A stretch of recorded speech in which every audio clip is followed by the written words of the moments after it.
नमस्कार विद्यार्थी मित्रांनो, आज आपण पवित्र पोर्टल विथ इंटरव्ह्यू राऊंडसाठी मॅथमॅटिक्सचे लेसन प्लॅन बघणार आहोत। जर तुम्हाला माझे व्हिडिओ आवडत असेल तर नक्कीच लाईक करा, दुसऱ्यांना मदत होईल त्यासाठी शेअर करा आणि माझ्या चॅनलला सबस्क्राईब करा। तर चला तर मग बघू की मॅथमॅटिक्सचे लेसन प्लॅन कसे बनवायचे।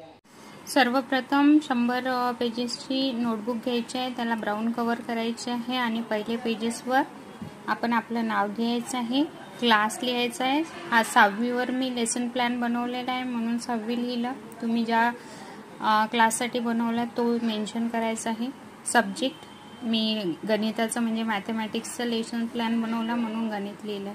अदर सब्जेक्टचं तुम्ही बनवत असेल तर तो सब्जेक्ट इथं मेन्शन करायचा आहे।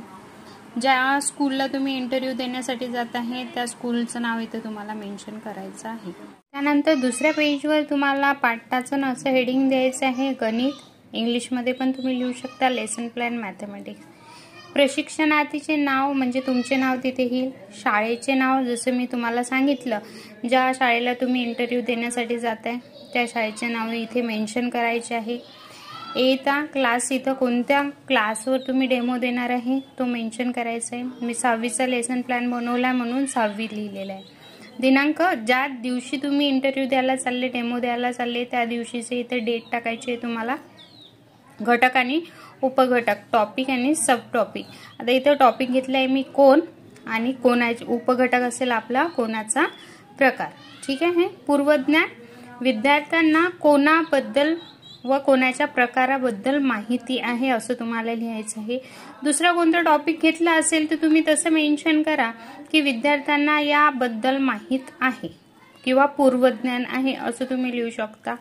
त्याच्यानंतर याची मूल्य असणार मॅथमॅटिक्समध्ये नीटनेटकेपणा आपल्याला हवा असतो म्हणून इथे मूल्य आपण नीटनेटकेपणा लिहायचं।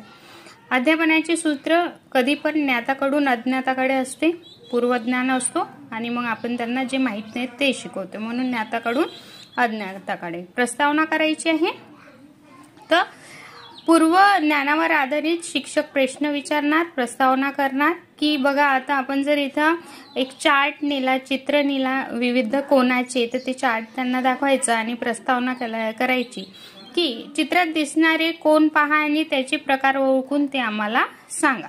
बरोबर आहे, असं प्रस्तावना तुम्ही करायची। हेतुकथन करायचं आहे, तर आज आपण पाठ क्रमांक 2 कोण ह्या घटकावर अभ्यास करणार आहोत किंवा अभ्यासणार आहोत असं करून तुम्ही हेतुकथन करायचं आहे।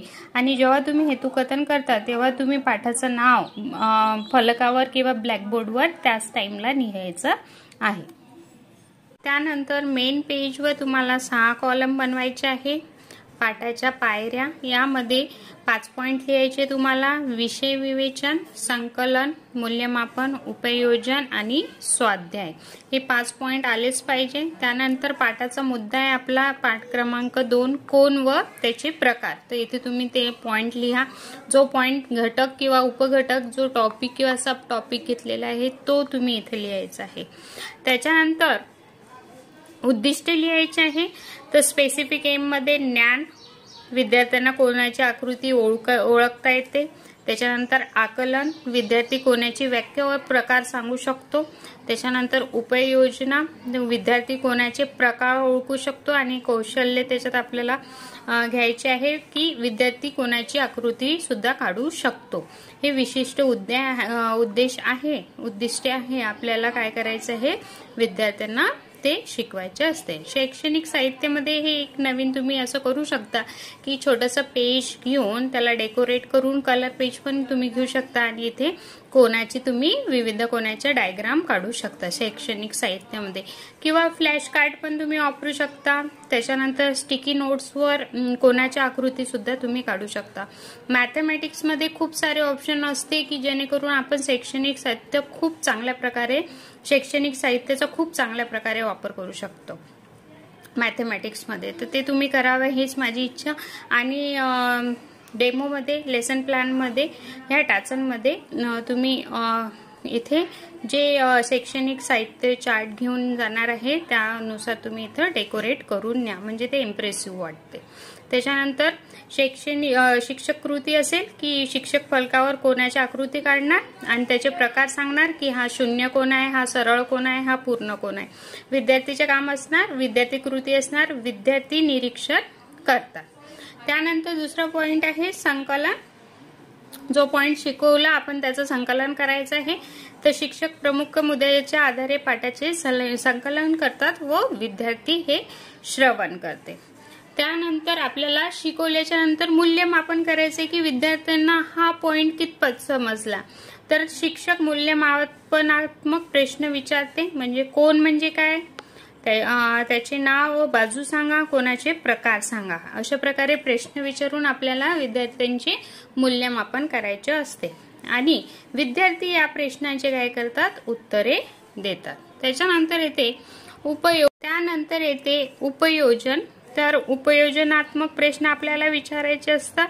जसं की आपण विचारू शकतो लघु कोण, काठू कोण किंवा विशाल कोण तुम्ही काढून दाखवा, असा प्रश्न आपण विद्यार्थ्यांना विचारू शकतो. किंवा कोणाचे प्रकार, किती अँगल असते ते पण आपण विचारू शकतो विद्यार्थ्यांना.